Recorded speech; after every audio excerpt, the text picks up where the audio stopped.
e pritshme ato. Çfarë do ndodhte për arsye se Partia Demokratike ka qenë në një vit zgjedhor, duke filluar qysh me zgjedhjen e kryetarit të Partisë Demokratike, me referendum, duke vazhduar me kuvendin e Partisë Demokratike, ku zgjodh Këshilli Kombëtar dhe më mbrapa procedura e përcaktonte që Këshilli Kombëtar do të zgjidhte dhe pjesën tjetër të strukturës drejtuese të Partisë Demokratike, siç është kryesia e Partisë Demokratike, sekretariatet, sekretari i përgjithshëm dhe nënkryetarët. Të gjithë panë një proces zgjedhor që unë do ta quaja shumë të mirë, nuk ka asnjëherë proces perfekt, unë jam larg dhe atyre fjalëve që janë të papërsëritshme, mirim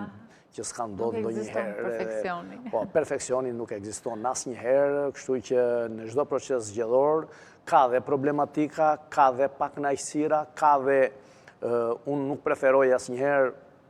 të them që brenda një partie politike ka humbës dhe fitues, por ka të zgjedhur dhe jo të zgjedhur në një post të caktuar, se në një post kur kandidojnë 2, një do zgjidhet, ose në një strukturë kur kandidojnë 50 dhe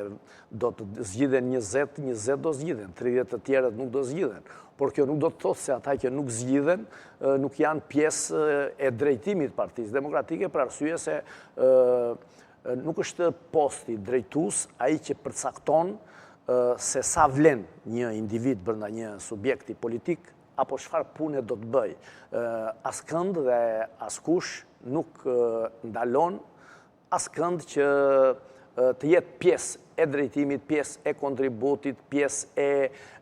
punës mirë të një subjekti politik, në rastin konkret Partisë Demokratike. Pra parë në këtë këndvështrim,